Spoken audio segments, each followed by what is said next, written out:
Bonjour et bienvenue dans le dernier des reportages consacrés aux chroniques de Villepinte de cette année, donc Japan Expo 2015.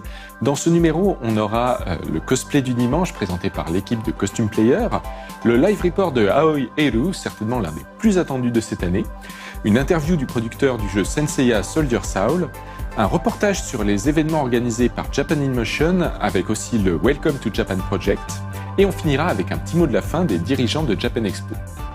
Voilà, cette année, comme les années précédentes, on avait un stand No Live qui était présent sur le salon. On était revenu dans le hall 5 avec un stand un petit peu plus petit, un petit peu moins bien indiqué, mais vous êtes quand même venus nous voir nombreux et comme d'habitude, ça nous a fait très plaisir. Donc vous êtes venus nous encourager, peut-être acheter un t-shirt ou deux, je ne sais pas. Et il y avait des petites animations, des tournages, le jeu top sur le stand par exemple. Benzaï et Davy sont même venus en dédicace. Et puis vous êtes aussi venus prendre des nouvelles de No Live, savoir un petit peu comment ça se présentait. Alors le problème c'est que je dis la vérité, donc beaucoup de gens sont partis démoralisés. Bon. Mais on va commencer tout de suite. Je vais laisser la parole à Claire qui nous a fait l'amitié de revenir pour les plateaux de ce magazine. Quand je pense à Japan Expo et aux conventions en général, je pense à la première que j'ai faite. C'était le Fan Festival en 2002. En fait, à cette époque, je faisais un stage au sein de l'équipe web de Game One. Et d'ailleurs, c'est assez marrant la façon dont j'ai obtenu ce stage. C'est parce qu'à l'époque, je faisais des AMV, des petits clips vidéo avec les scènes cinématiques de Final Fantasy. Et sur le site de Game One, il y avait une rubrique où on pouvait envoyer ses créations. Et la personne qui s'occupait du site à l'époque, Alexis Deville, m'avait répondu en disant que c'était sympa ce que je faisais. Et j'avais sauté sur l'occasion pour lui demander « Merci, si jamais votre monteur a besoin d'un stagiaire, ça m'intéresse ». Parce qu'à l'époque, j'adorais faire du montage vidéo et je pensais en faire mon métier. Donc voilà comment j'ai intégré Game One pendant 2 mois en stage. Bon, pas avec le monteur, mais dans le service web. Ils avaient besoin de quelqu'un pour faire du réencodage. La première convention que j'ai faite, c'était donc le Fan Festival dans le cadre de mon stage chez Game One. J'y étais allée avec Alexis dans le but de faire un petit reportage sur l'événement. Moi, je m'occupais de la caméra et Alexis des interviews. Et c'est marrant parce qu'on avait interviewé Kayane, qui avait 11 ans à l'époque, mais qui latait déjà tout le monde à Dead or Alive. Et aussi Guillaume d'Horizon, qui était le président du festival. Et ce que j'adorais filmer et regarder, c'était les cosplays. À l'époque, c'était Naruto et Pokémon à fond. Alors je me demande bien ce que c'était cette année, l'Attaque des Titans, Game of Thrones. On va regarder ça dans le cosplay du dimanche.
En début d'après-midi, lors des présélections sur la scène Kitsune, anciennement scène 100% cosplay.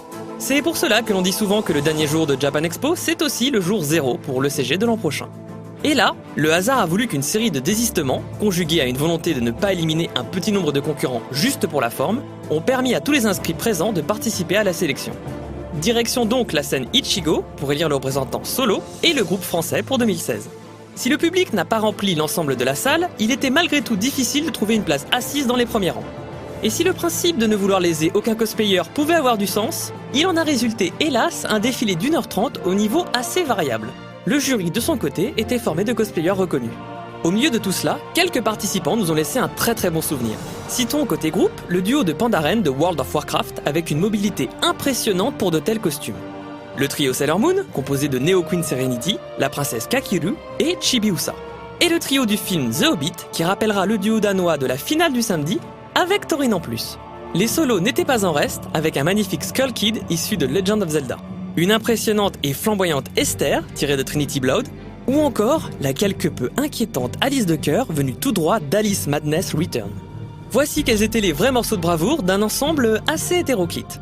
Mais il faut bien choisir des vainqueurs, et ce sont un solo et un groupe qui vont être désignés, on vous le rappelle. Félicitations à Connie qui l'emporte en catégorie solo, avec son humaine Chevalier de la Mort, personnage issu de l'univers de World of Warcraft. C'est un costume qui tient énormément à cœur, donc c'est l'aboutissement d'un travail long et minutieux. Je sais pas, l'année prochaine, représenter la France, c'est un honneur. Après tous les précédents qui ont représenté la France, c'est vraiment un honneur de rejoindre leur rang et représenter la France surtout. Cet intérêt, il me vient depuis que je suis très jeune. C'est ce qui m'a lancé dans ma vraie passion, ma première passion, qui est le dessin et qui est mon travail maintenant. Et depuis, j'ai jamais pu m'en détacher. C'est quelque chose qui fait partie de moi et c'est ce que je peux le mieux incarner, le mieux transformer, traduire, jouer. C'est mon univers. Et un énorme bravo à Chibiz et Milou, dauphine l'an dernier et vainqueur enfin cette année catégorie groupe. Le tout avec leur costume somptueux d'Armand de Maupertuis et Don Lopé des Valalobos, issus de la bande dessinée de Cap et de Croc. Grosse fierté, parce qu'on essaie de faire ça depuis des années et on arrive enfin à trouver notre voie et c'est vraiment quelque chose d'abouti. On a quand même le plaisir d'avoir des personnages qui nous tiennent à cœur, qu'on aime vraiment bien. En plus c'est une BD française, donc c'est d'autant plus sympa de représenter la France dans cette idée, et on a déjà des idées aussi pour la finale et ça sera à nouveau un support français, donc ça sera encore plus cool. En fait, on cherchait effectivement quelque chose de français, parce que l'an dernier, on avait fait à nouveau un film français très connu.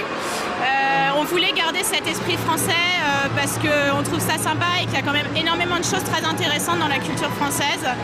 Donc c'est une BD qu'on aime beaucoup toutes les deux et on s'était dit que c'était un sacré défi au niveau costume, historique, et réussir à trouver une presta qui se rapportait un petit peu au théâtre, parce que c'est quand même aussi un support important dans cette BD. Après cette très belle victoire, que peut-on leur souhaiter pour l'an prochain ? Des kilos de merde. On va gagner, en l'occurrence. Continuer sur la route des Français depuis le début de cette compétition. Au moins être dans le podium, comme ça a été le cas pour quasiment toutes les saisons. Et pas de trop de température l'année prochaine. Ça serait bien.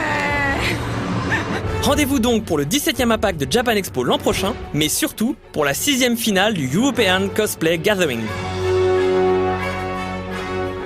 Quant à nous, on vous dit à bientôt avec le World Cosplay Summit 2015. Cousez, collez, mais surtout, restez connectés.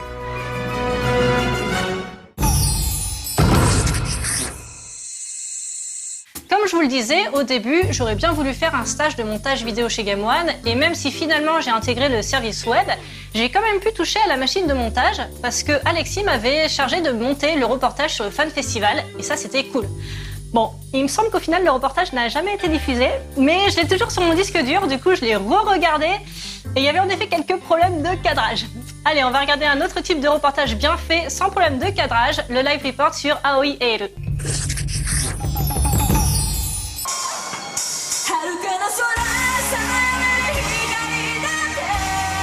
Une des artistes montantes au Japon dans le monde des anisong, c'est sans conteste Aoi Eiru. Elle faisait partie des artistes les plus attendus du public cette année. Il suffisait d'entendre les applaudissements qu'elle déclenchait sur chaque scène où elle apparaissait. Révélée il y a quelques années par Sony Music, cette jeune femme enchaîne les génériques de séries populaires. On peut l'entendre dans Sword Art Online, Kill la Kill, Gundam, ainsi que dans la nouvelle série de Arslan Senki, récemment remise au goût du jour par Arakawa Sensei. Mais pour elle, ce rêve a mis du temps à se réaliser. まずずっと小さい頃から歌手になることが夢だったんですけれども、オーディションとか受けてもなかなか夢が叶うことができなくて、で私が歌をやりたかった理由っていうのは、大好きな歌で誰かの心を支えることができたり寄り添えることができたらいいなと思ってたんですけれども、歌手が叶わないということで諦めて看護師になることを目指したんですが、でも音楽から離れるのが嫌で動画サイトに自分の歌を投稿したのがきっかけでデビューになりました。小さい頃からずっと歌手になりたいっていうのをみんなに、いろんな人に言ってたんですけれども、なかなか叶わない夢だったので、まだそんな夢追いかけてるのって思われるのも恥ずかしかったこともありましたし、あとは自分自身ミステリアスなアーティストっていうものに憧れを持っていたので、なので顔を下半分隠してました。Aoi Eir est très fan du duo pop d'Oise Infinity et elle a toujours voulu avoir une voix qui s'apparente à celle de la chanteuse Ban Tomiko, forte et puissante. 私は病院によく喉を見てもらいに定期的に行くんですけれども、定期的に病院行った時に検査をするんですね。検査をした時に、女性なのに男性と同じくらいの声の大きさが出るっていう風に数値が出て、なのでそれなんでかっていう原因はちょっとよくわからないんですけど、筋トレをしているからなのかなって自分の中では思ってます。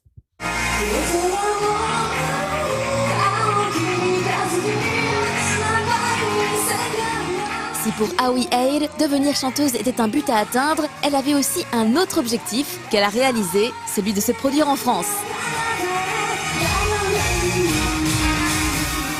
今まで実は私はアルバムを3枚出させてもらってるんですけれども、2枚目がオーブで3枚目がダジュールと、2作ともフランス語なんですね。なのにフランスに一度も行ったことがなかったので、いつかフランスにお邪魔できたらなっていうふうに思ってましたし、やっぱり日本人としてもフランスってパリってものすごく憧れのある場所なので、そういったフランスに今回お邪魔できてものすごく嬉しいです。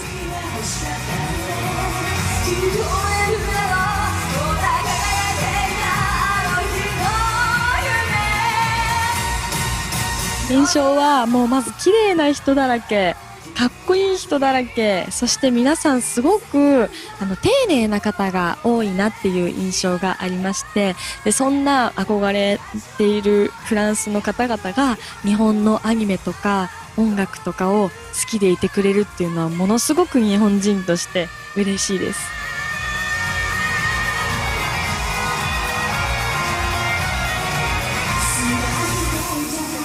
L'artiste avait un planning plutôt chargé pendant son séjour. Elle ne s'est pas contentée de faire son showcase sur la scène Karasu. On pouvait aussi la voir en dédicace ainsi que sur le stand du Hello Kitty Café. Elle est aussi passée s'amuser avec d'autres artistes sur la scène Yuzu le samedi après-midi pour l'événement Neo Japonis.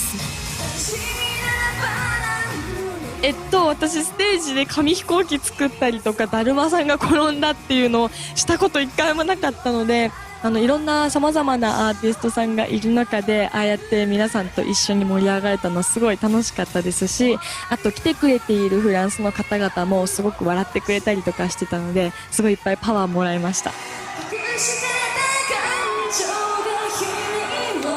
Et même après Japan Expo, Aoi Eir était présente à plusieurs rencontres avec son public, comme au Kawaii Café ou ici, au dernier bar avant la fin du monde, le mardi 7 juillet.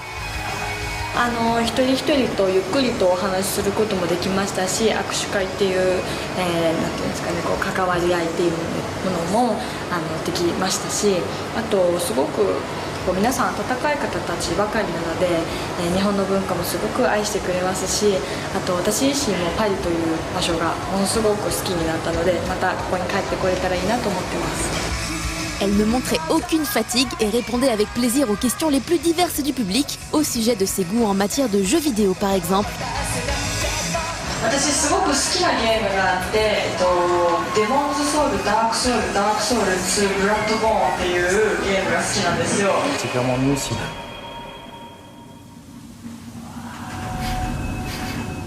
Kevin? Hein? Ça va? Non, pardon, oui, non, c'est rien, c'est rien. Oui, je disais, tu l'avais vu ce trailer ou pas?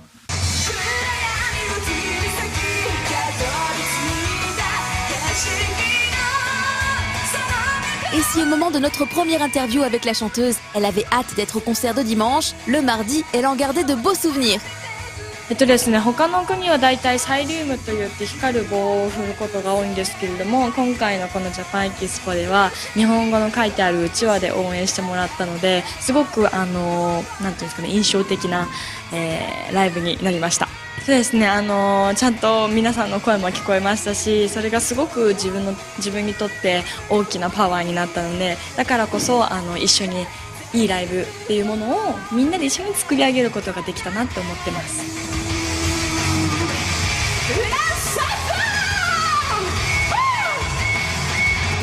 Une salle bien remplie pour ce concert unique, mais qui aurait pu l'être un peu plus si les gens qui entraient faisaient le tour pour aller de l'autre côté au lieu de s'agglutiner à l'entrée de la salle. Ce qui a poussé le staff à bloquer celle-ci pendant une quinzaine de minutes au début du concert. Aid semblait bien seul sur cette grande scène, sans aucun musicien pour l'accompagner, mais sa technique et son charisme ont fait merveille et les fans ont vite été hypnotisés par l'énergie qu'elle dégageait. En tout cas, tous les génériques importants de sa carrière y sont passés, ce qui offrait aux fans une expérience émotionnelle qu'ils n'oublieront pas de sitôt.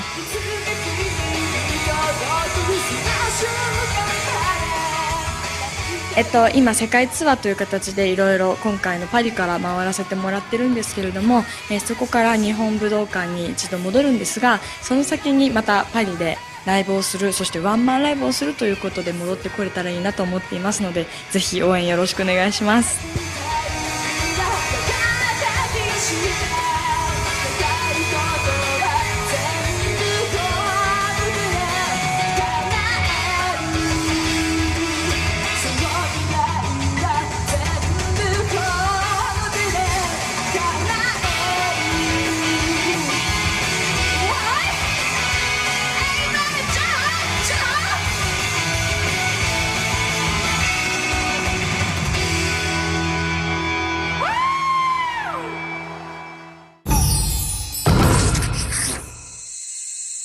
Bien sûr, à Japan Expo, on peut croiser des chanteurs, des idols, mais aussi des développeurs, dont Mitorio, qui a notamment travaillé sur les Dragon Ball Budokai Tenkaichi. Cette année, il est venu nous parler de Saint Seiya Soldier Soul, le jeu vidéo dérivé du nouvel animé de Saint Seiya, basé sur les Chevaliers d'Or et leur toute nouvelle armure toute clinquante. D'ailleurs, pour l'occasion, il était en cosplay d'Aolia, le Chevalier d'Or du Lion. On regarde son interview.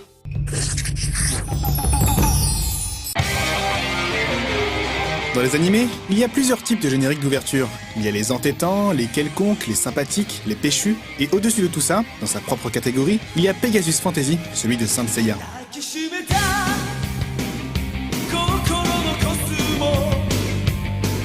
Paru pour la première fois en 1986, le shonen mythologique reste, aujourd'hui encore, une œuvre extrêmement populaire qui continue de vivre, que ce soit sur papier, sur le grand écran ou bien sur console, avec des sorties fréquentes de déclinaisons de la série en jeu d'aventure ou de combat. Et à l'occasion de la sortie de Saint Seiya Soldier Souls, la suite de Brave Soldiers, nous avons rencontré Aolia du Lion en personne à Japan Expo et en avons profité pour lui poser quelques questions concernant cette toute nouvelle adaptation.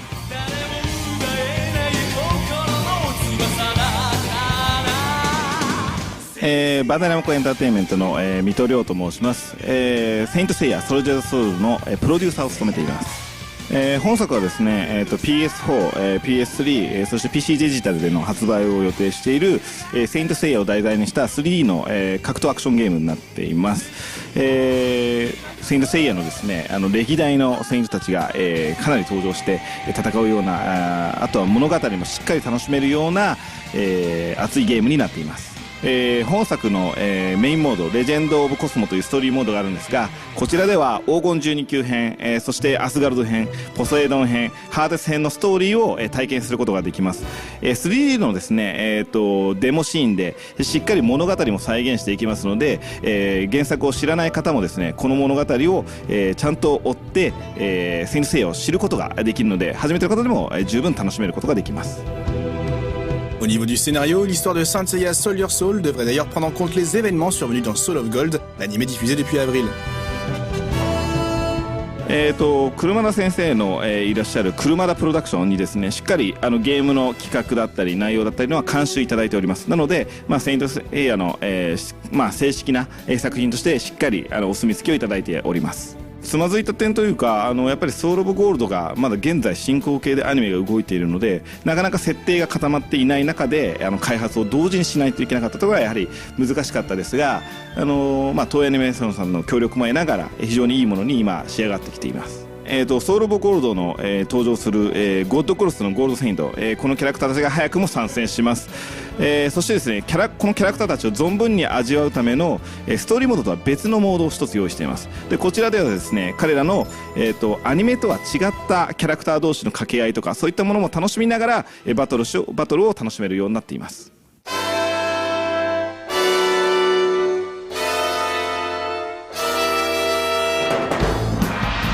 Saint Seiya Soldier Soul est prévu notamment sur PS4 et sera donc le premier jeu de la franchise à être développé pour une console next-gen. 見た目に関しては、解像度が 1080p まで対応したので非常に鮮明に映るのプラス今作は前作よりもですねビジュアルをより鮮やかな見た目に変えてますので非常に美しくなっております。またそうですね今回60フレームレートに対応できる、PS4 になってますので非常に滑らかなバトルができます。なので、バトルのシステムだったりも前作のファンからの要望を応えて進化しているのがより楽しめるようなバトルに全体としてまとまっていると思っています。大きなフィーチャーとしては、まずセイントセイヤファンにとっては非常に嬉しい、アスガルド編、このですねキャラクターとストーリーが今作に入ります。また、現在4月から、ネット配信が始まっているソウル・オブ・ゴールドの、ゴッドクロスをまとったゴールドセイントたちこのキャラクターたちが、ゲームに、参戦します。一つは、ちょっとこれ面白いやつなんですけど今回フィニッシュ技でですねコズミック KO というですねものがありましてこれは何かというと元々の原作漫画で黒村先生がですね見開きを使いながら強力な一撃で相手が吹っ飛ぶみたいなシーンがよくあるんですがそれをゲームのですね再現して、見ました。でこれはですねぜひ面白いのでやってる時最後のとどめはこれでっていう風に白熱するんじゃないかなと思っています。Si les adaptations sur console et PC des Chevaliers du Zodiaque n'ont jamais vraiment brillé, Saint Seiya Brave Soldiers, l'épisode sorti il y a 2 ans sur PS3, s'était toutefois quelque peu démarqué. Pas inoubliable pour autant, il s'était révélé être un jeu de combat finalement assez correct, ou en tout cas bien plus agréable à jouer que ses prédécesseurs. On espère que ce prochain volet continuera sur cette lancée et on croise les doigts pour être agréablement surpris. Après tout, un manga peut être le matériel de base d'un jeu vidéo de qualité, comme le prouve le studio CyberConnect 2, avec ses adaptations de Naruto depuis plusieurs années maintenant.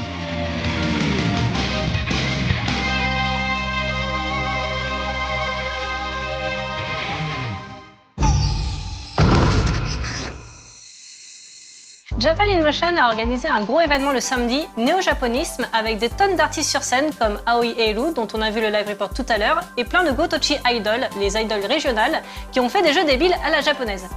Et vous me connaissez, je vais pas faire une émission sans un petit point de japonais, et je vais parler du mot Gotochi. Il est composé de Go, un préfixe honorifique, et de Tochi, qui veut dire littéralement cette région dont on est en train de parler. C'est pour ça qu'on appelle aussi les Gotochi idols les local idols. Ce sont les idols locales qui sont formées pour promouvoir leur région. Le terme Gotochi évoque quelque chose de familier pour les Japonais. Par exemple, il existe le Gotochi Gurume, qui désigne un plat typique utilisé pour promouvoir une région. Par exemple, le Fujinomiya Yakisoba pour la ville de Fujinomiya. Il y a aussi le Gotochi Kyara, c'est la mascotte de la région. Ou encore la Gotochi Song. Dans le même principe, c'est une chanson utilisée pour promouvoir la région. Donc toutes ces Gotochi sont créés par les régions dans le but de les faire connaître et de développer l'économie locale. Je vous propose de regarder les Gotochi Idols en action. Tous les ans à Japan Expo, l'équipe qui s'occupe de l'émission Japan in Motion organise 1 ou 2 événements pour remercier leurs téléspectateurs. Cette année, Esprit Japon a fait son arrivée sur nos lives et c'est tout naturellement que l'émission s'est retrouvée rattachée à l'événement. Quelques semaines auparavant, les émissions avaient commencé à teaser sur les futurs événements en présentant des artistes qui prendraient part au jeu et plusieurs collaborations se sont mises en place. La première est celle du stand Hello Kitty Café, une sorte de café où l'on pouvait acheter à boire et à manger, mais surtout profiter de la présence de plein d'artistes différents. Et on peut dire que le staff a vu les choses en grand cette année car il y avait pas moins de 10 groupes et artistes qui ont défilé sur ce stand. Il y avait Aoi Eiru, les Bakuon, le duo Jaru Jaru, les B-Shuffle, les Pink Babies, le Lien, Isedaiki, Hiragiri-o et les Denpagumi Inc. Sans oublier la mascotte du café, la légendaire Hello Kitty. D'ailleurs, ils sont tous passés sur la petite scène Psycho Stage à différents moments sur les 4 jours. Si le jeudi, il était encore possible d'apercevoir les artistes, les jours suivants, cela devenait vite compliqué comme ici, avec les B-Shuffle où il y avait vraiment beaucoup de monde et notre équipe devait filmer en portant le pied de la caméra à bout de bras. Le jeudi de Japan Expo, on pouvait aussi profiter de Issei Daiki, les Jaru Jaru, les Pink Babies et les B-Shuffle en live lors du Japan in Motion Special Show qui se tenait sur la scène Karasu. Avec Noela Fuji pour faire le lien entre les artistes et les fans, ce show restera un moment amusant pour les spectateurs.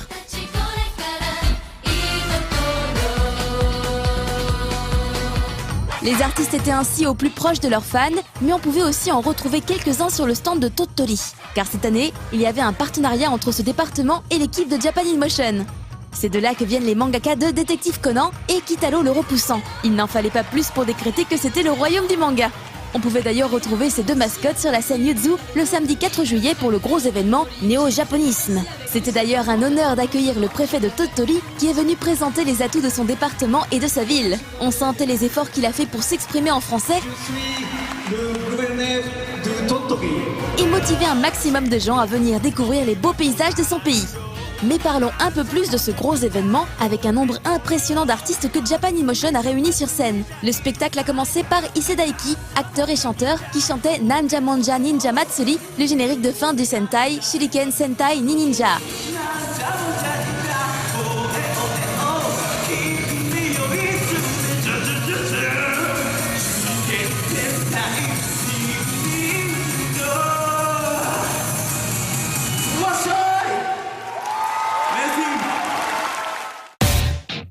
Le show a continué avec la prestation du duo comique Jaru Jaru. Pendant 15 minutes, ils ont enchaîné les sketchs dont certains avaient déjà été joués l'année dernière. Évidemment, l'humour japonais, on aime ou on n'aime pas.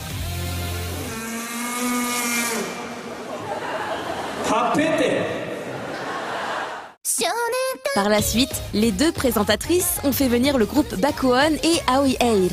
Le groupe est reparti très vite après avoir interprété un petit passage a cappella, puis ce fut la ruée des idoles. On a alors vu débarquer sur la scène les B-Shuffle, le Lien, les Pink Babies et les Denpagumi Inc.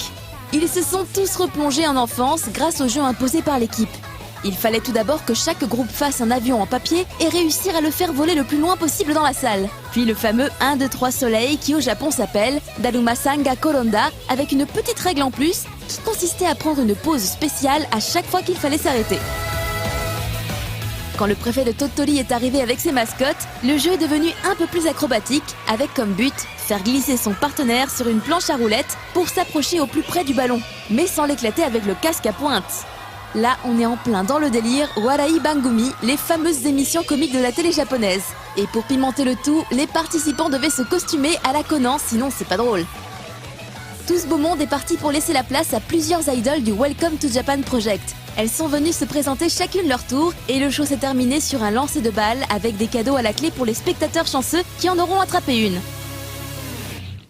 Pour les idoles du Welcome to Japan Project, le spectacle commençait réellement le lendemain, le dimanche, lors de leur concert. Cette fois, il s'agit d'une toute autre organisation avec un staff complètement différent. Ce sont les Gotochi Idols qui sont mis à l'honneur, et si vous vous demandez ce que cela veut dire, ce sont des idoles régionales qui se donnent à fond pour promouvoir tous les aspects et les produits de leur région. はい、やっぱり沼津港という港があるんですけど、そこには新鮮なお魚だったりとか、いろんな美味しいものがたくさんあって、で、私たちの沼津市には、私たちのオレンジポートバスというものが、私たちの顔がプリントされているバスが走っているので、それに乗って沼津港に行って美味しいものをたくさん食べていただきたいなと思います。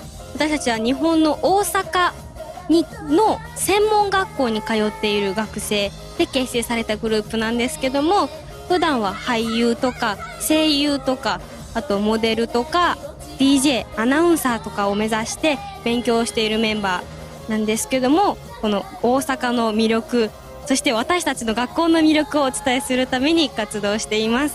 Nous avons pu rencontrer les Ciao Ciao qui représentent Osaka et les Orange Port qui représentent Numazu pour nous présenter ce projet si nouveau.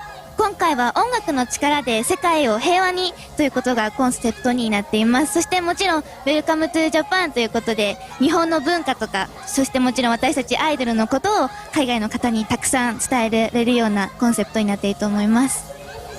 Welcome to Japan はたくさんの日本のご当地アイドル、たくさん日本の大阪、あと沼津、静岡とか仙台、あと九州ですと福岡とか、たくさんの日本のいろんな地域のアイドルが集まって日本の魅力をお伝えしつつ、そのフランスの方に元気になっていただきたいなと、楽しんでいただきたいなというプロジェクトでございます。すごい楽しかったです。私初めてステージの上に立ったんですけど、すっごいフレンドリーに乗ってくれて、とっても楽しかったです。Pour que les filles puissent faire la promotion de leur région, on pouvait les voir sur la petite scène Welcome to Japan Project qui était accolée à leur stand. Ici, ce sont les Michinoku Sendai Orihimetai qui représentent Sendai. D'ailleurs, le stand avait son propre flyer qui permettait de se rendre compte que beaucoup d'idoles étaient invitées en plus de celles annoncées par Japan Expo. Parmi les filles en solo, on voit Hiiragi Ryo, idole qui se fait de plus en plus remarquer. Pour preuve, elle faisait aussi partie du projet du Hello Kitty Café. Elle était la vice-supporter officielle du Welcome to Japan Project. Rien de surprenant donc de la voir sur scène le dimanche pour interpréter 2 de ses chansons.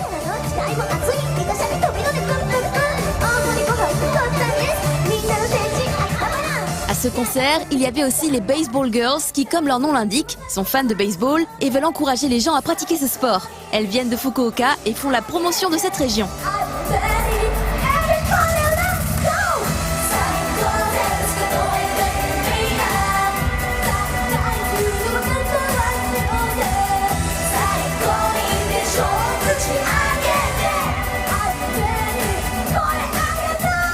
Les Orange-Port, vous les connaissiez sûrement déjà, elles étaient déjà venues l'année dernière. Et du coup, cette année, elles ont eu droit à 2 showcases sur la scène Karasu. Le premier était le jeudi et n'a duré que quelques minutes. Elles ont ensuite laissé la place à la grande Haruna Ai, célèbre talento transgenre qui est devenue une personnalité importante après son imitation de l'idole Matsura Aya. Elle était là en tant que supporter officielle de toutes ces idoles. Heureusement qu'on pouvait la voir le jeudi sur scène, car dimanche, c'était la grande absente du show. Elle a ensuite terminé par sa chanson Motto Aiwo, écrite et composée par Yanagiman, le producteur star de ses projets.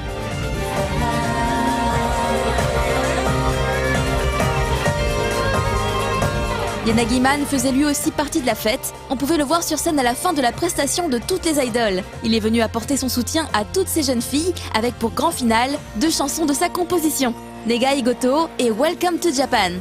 D'ailleurs, si vous appréciez ces chansons, vous vous êtes peut-être déjà jeté sur l'album sorti pour l'occasion, et peut-être aussi sur le premier album de Orange-Port.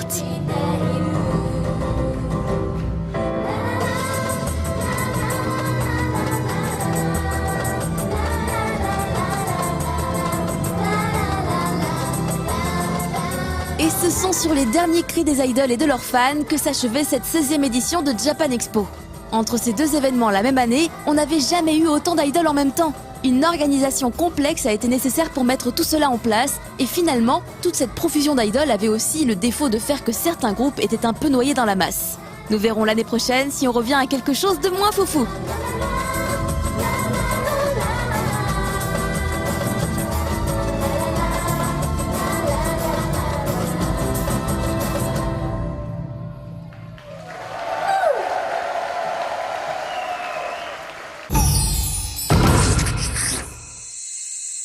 On arrive bientôt à la fin du dernier magazine consacré à Japan Expo cette année. Si vous avez vu les 4 documentaires diffusés cet été sur No Life, vous savez que le président et le vice-président de Japan Expo, c'est Jean-François Dufour et Thomas Sirdé.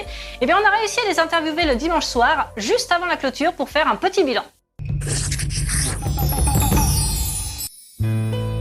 Dimanche soir, alors que le salon s'apprête à fermer ses portes, un des derniers événements à avoir lieu était cette petite session de questions-réponses entre le public et les boss de Japex.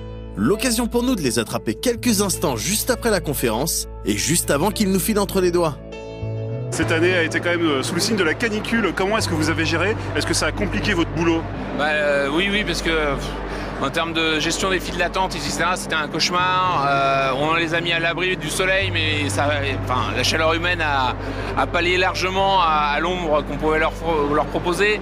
Et puis, on a augmenté les dispositifs de secourisme. On avait plus d'infirmiers. On avait, dès le 2e jour, dès le 3e, je sais plus quand. Il y avait des équipes supplémentaires par rapport au premier jour, puisque jeudi a été le jour le plus chaud et donc le jour le plus difficile. Et à ça, comme on rajoute Vigipirate, qui ralentissait un peu les choses, c'est une année en termes de logistique, notamment pour les files d'attente, très douloureuse. Cette année, j'ai l'impression, est-ce que c'est juste un sentiment, qu'il y avait un nombre d'artistes assez hallucinant. On se promène dans les salons et il y avait des shows sans cesse. Est-ce que c'est une impression ou est-ce que c'est vrai? Ah non, c'est très très vrai. Il y a des artistes, il y a des scènes qui ont popé partout, notamment parce qu'il y a eu énormément de shows d'idoles. Oui, c'est vrai qu'on a beaucoup de gens qui ont postulé à Japan Expo, mais comme on n'a pas pu les retenir pour les intégrer à nos scènes, on a décidé de venir par leurs propres moyens sur leurs propres scènes. Donc c'est super sympa. C'est vrai que ça a donné un côté un petit peu plus festif, j'ai l'impression, toutes ces scènes aussi. Donc ouais, c'était On a découvert qu'il y avait des designers de Megaman qui avaient pris leur propre stand pour pouvoir faire leur promo. Enfin, c'est un petit peu ce qui est en train de devenir la magie de Japan Expo, c'est qu'il va y avoir de plus en plus à chercher dans les stands pour trouver la perle, l'artiste qui nous aura pas forcément prévenu qu'il est là, hélas. Ouais, ça, mais qui sera là quand même et que ce sera la rencontre du siècle pour les fans qui l'auront trouvé, quoi. Ok, dernière question. Quel est l'événement chacun dont vous êtes le plus fier cette année, celui dont vous êtes content? Moi, forcément, Miyamoto, parce qu'il y en a tellement, mais celui-là est particulièrement exceptionnel. En plus, Monsieur Miyamoto nous a fait le plaisir de nous demander de venir le présenter sur scène, etc. Donc c'était un moment d'émotion très forte. C'est l'émotion pour la vie. Bah, ça peut pas être autre chose que Miyamoto pour cette année. C'était trop fou. Après, moi, j'aimais bien Kobayashi, j'aimais bien Kozaki, j'aimais bien. Enfin, voilà. Il y avait Yoshiki, mais maintenant il fait partie de la famille presque. Yoshiki, toutes les semaines, il vient, on mange. Tout, c'est bon. Non, après, il y a aussi sur l'espace Washoku qu'on a créé, où il y a un chef français qui a appris la cuisine au Japon, qui est venu expliquer comment on coupait. J'avais l'impression, on a réussi à avoir des spécialistes, des grands spécialistes, au même titre qu'on a des grands spécialistes dans les autres thèmes, alors que c'est tout nouveau. Ce qui prouve qu'on a touché des choses avec Japan Expo, où maintenant on est capable d'attirer tout de suite les bonnes personnes pour faire les bonnes choses, quoi. Et voilà, on arrive au terme de ces magazines Japan Expo. J'étais bien contente de vous revoir une dernière fois à cette occasion. Bon bah j'ai encore loupé pas mal de choses cette année. Peut-être que je pourrais y aller l'année prochaine si j'ai pas encore une tonne de travail. En tout cas, à défaut de vous avoir souhaité de bonnes vacances, je vous souhaite au moins une bonne rentrée. Profitez bien de la fin de l'été et je vous dis à une prochaine.